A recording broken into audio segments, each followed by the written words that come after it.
I want to thank Dave for saying his prayer, which was absolutely amazing. I know you got it off the internet, Dave. Don't try to say you wrote it yourself. Alright? But yeah, so thank you very much everyone for coming, even though some of us weren't on time. We still appreciate you coming. Alright?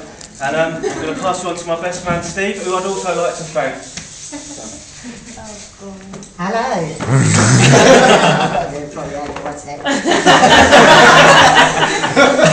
Well, hello, ladies and gentlemen. I'm not going to embarrass you, Chris.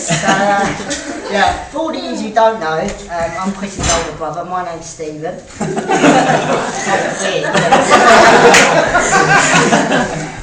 Yeah, I'm the better looking one. You'll see why.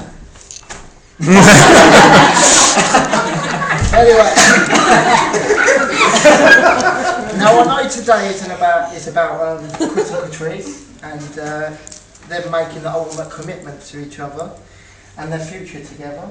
But today, for me, it takes me back to the past when me and Chris were just two little boys sharing a room, sleeping in bunk beds. I mean, we did have a little fight when we went on the top. I usually won it.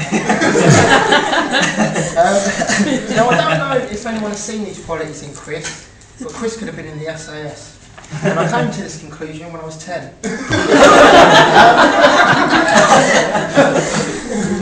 Me and Chris were just your normal little boys until we got put to bed. That's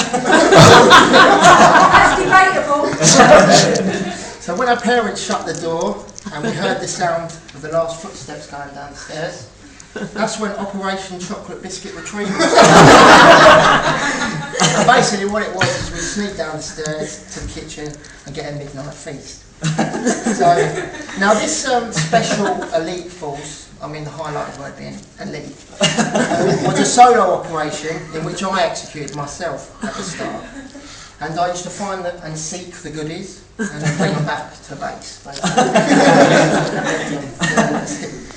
Now the operations were going great until one night I made it into the kitchen by what I did usually, and that was sneaking down the stairs without being heard, getting past the front room door when my parents were watching TV, and finally into the kitchen when the target lay with all its glory in the cupboard.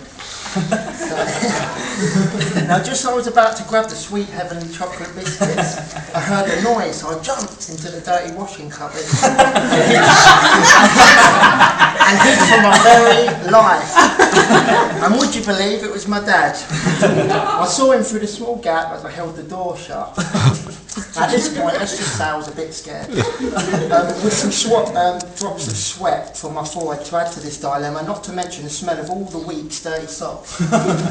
So anyway, as I stood there waiting for my dad to go away, I thought to myself, getting too old for this. My dad eventually left and I was able to get back to base. Now I managed to get into bed quietly and I was thinking to myself, you know, what am I going to do? You know, things have been compromised. No chocolate biscuits, no more midnight feast. And at that moment, an idea came into my head. And so I looked at the bottom bunk in the bed, almost blinded by the light coming off of his face in his shiny halo. And I thought, Chris, that's it. I will train Chris for operation. Now, Chris turned out to be the ultimate soldier for OCBR, which, if you've forgotten, is Operation Chocolate Biscuit Retrieval, and his code name was Choco.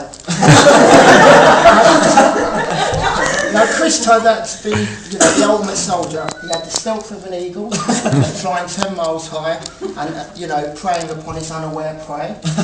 He had the speed of a cheetah at full pace. And if Spider-Man exists, then you're looking at him right now. He was good, and we enjoyed many feasts because of Chris and his abilities. That's why I think that Chris would have been perfect for SAS operation. Now, unfortunately, in the end, Chocolate Biscuit Retrieval was compromised. Totally. Because one day it came to the attention of our parents that the air vent in our bedroom was blocked. And so my dad opened the air vent and at that moment was nearly thrown back as all the wrappers of all the biscuits of all the sweets that were ever taken came pouring out all over my dad. So naturally, you know, when my dad turned around and said, well, Steve, what is it? I said, Dad, it was Chris.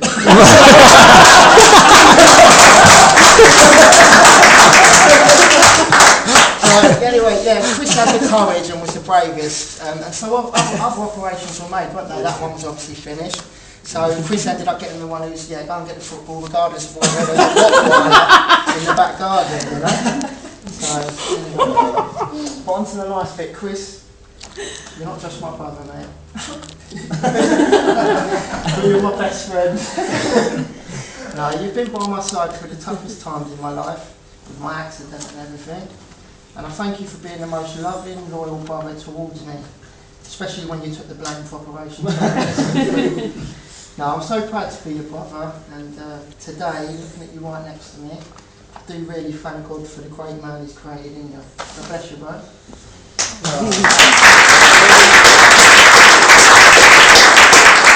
Now, Catreece. Yeah, you thought you was getting away, didn't you? It's not much. Quite short, isn't it? Yeah, it is actually, yeah. Careful now. No, but Catreece, I mean, you know, what can I say? You've got it. And I don't even know what it is.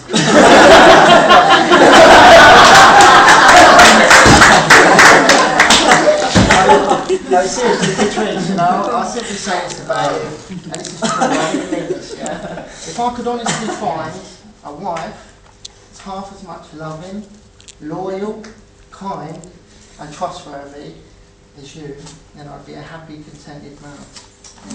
Alright?